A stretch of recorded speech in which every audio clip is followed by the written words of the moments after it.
Yo yo yo yo ma bro, what's up?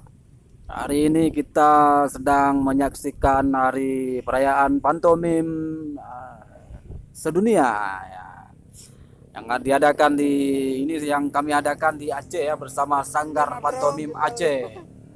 Ya kita lihat ada seniman-seniman pantomim yang sedang menghibur, yang sedang eh, memperingati Hari Pantomim Sedunia.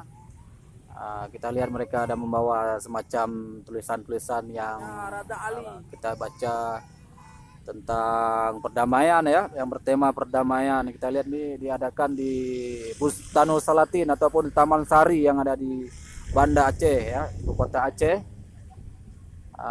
Sebuah kreativitas anak muda yang perlu kita berikan apresiasi ya, kita acungkan jempol. Kita lihat mereka menghibur di jalan.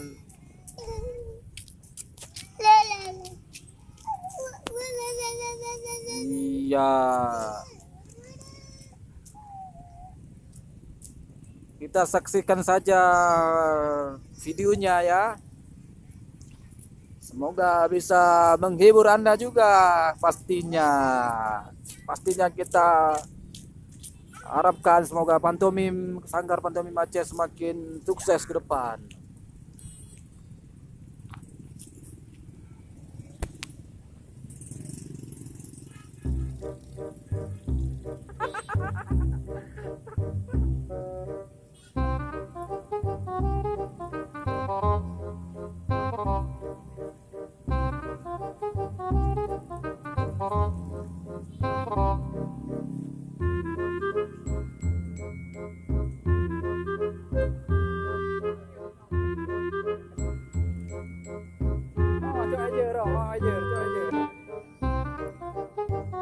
Ulang mau ulang.